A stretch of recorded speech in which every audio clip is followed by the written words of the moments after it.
สวัสดีครับช่องโมโตเกมไทยครับตอนนี้เราอยู่ร้านอินทรา39นะครับเราจะอยู่หน้าร้านจะอยู่หน้าบิ๊กซีมินินะครับหากินซื้อได้นะครับง่ายๆแล้วก็หน้าป้ายหน้าร้านนะครับแป๊บหนึ่งนะครับเห็นหน้าร้านไหมครับเห็นไหมเนี่ยครับ LZ Racing Shop นะครับมาดูข้างในร้านเลยมีของแต่งมากมายนะครับก็จะมีของแต่งหลายรุ่นนะครับก็จะมีของคิกอันนี้ติดป้ายทะเบียนนะครับแล้วก็อันนี้กระจกข้างนะครับแล้วก็จะมีกระจกป้ายแฮนด์นะครับกระจกข้างนะครับแล้วก็ข้างในก็จะเป็นตัวใส่กันล้มข้างหน้านะครับประมาณนี้นะครับส่วนอันนี้ก็จะเป็นสายถักเบรกนะครับอันนี้ก็จะเป็นคล้องห้อยข้าวแกงนะครับส่วนอันนี้ก็อะไรเนี่ยแล้วก็อันนี้โชค YS นะครับส่วนนี้ก็ติดน่าจะปลายแฮนด์มั้งหรือไม่ก็กระจกข้างนะครับส่วนนี้ก็สวิงอาร์มนะครับผมว่าจะเปลี่ยนเหมือนกันนะเดี๋ยวรอดูตังค์กับอันนี้ที่พับเท้านะครับ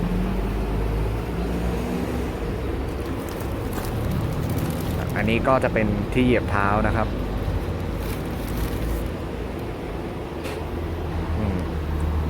อันนี้ก็จะเป็นใส่ปลอกรีโมทนะครับมีหลายสีเลยประมาณนี้นะส่วนนี้ก็เป็นจานนะครับจานนี้อันนี้มีหลายแบบเลยอันนี้น่าจะจานใหญ่นะครับโอ้ยของแต่งเยอะอันนี้ก็จะเป็นเบาะแต่งนะครับส่วนนี้ก็อันนี้ของอินโดนะครับก็ของนำเข้ามานะครับของแต่งเพียบของอินโดนะครับเป็นร้านนี้นำเข้ามานะครับเห็นไหมครับอันนี้ก็ใส่ปลอกท่อนะครับส่วนอันนี้ก็อันนี้อะไรเนี่ยอันนี้น่าจะใส่ข้างนะครับใส่ข้างไม่แน่ใจเหมือนกันส่วนอันนี้ก็จะเป็นใส่ปีกข้างหน้าปีกข้างหน้าไฟนะครับ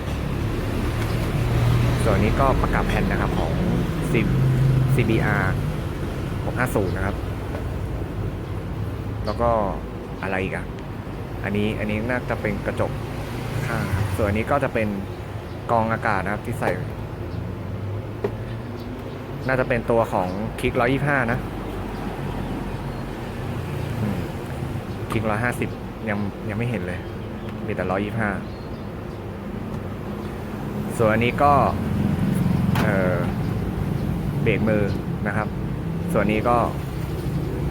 ดิสเบรกนะครับจะมี2พอร์ต4พอร์ตนะครับข้างบนก็จะเป็นใส่หม้อน้ำนะครับเคปล่านะครับอันนี้เคปล่าใส่กรอบท่อนะครับอันนี้ของแต่งอินโดนะครับก็จะเป็นโลโก้ของแบรนด์เขาต่างประเทศนะครับส่วนอันนี้ก็จะเป็นจุกเติมลมข้างนะครับว่าจะเปลี่ยนเหมือนกันนะแต่ยังไม่เปลี่ยนไว้เปลี่ยนรอบหน้านะครับมีหลายสีเลยสีดำก็มีสวยดีนะอันนี้ก็น่าจะใส่สายถักตัวคล้องนะครับอันนี้เลดนะครับใส่เปลี่ยนท่อนะครับ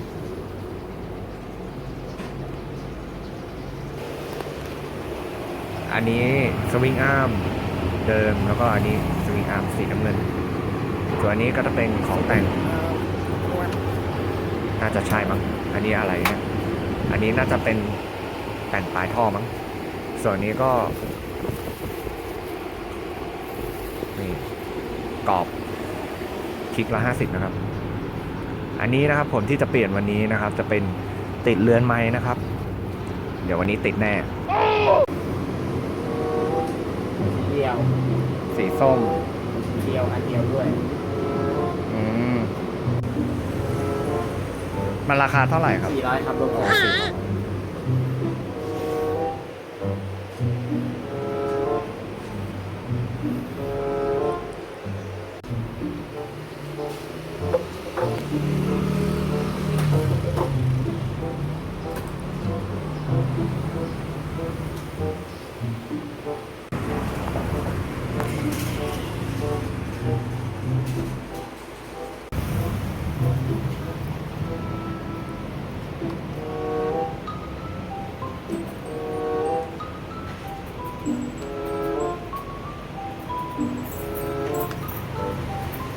ครับ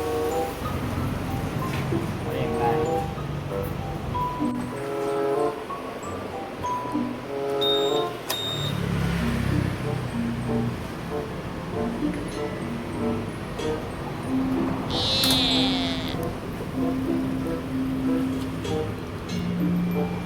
หลังจากติดเรือไม้เสร็จแล้วนะครับ เดี๋ยวเราจะเปิดให้ดูนะครับว่าแตกต่างกันจากของเดิมยังไงนะครับเอาละครับ เดี๋ยวเปิดดูเลยนะครับ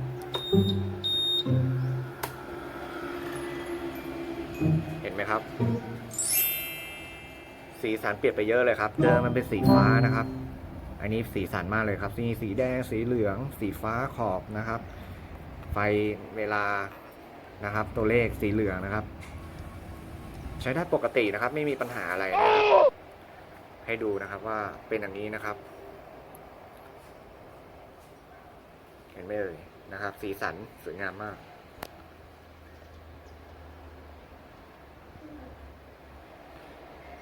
เดี๋ยวขอจบรีวิวเท่านี้นะครับ วันนี้นะครับ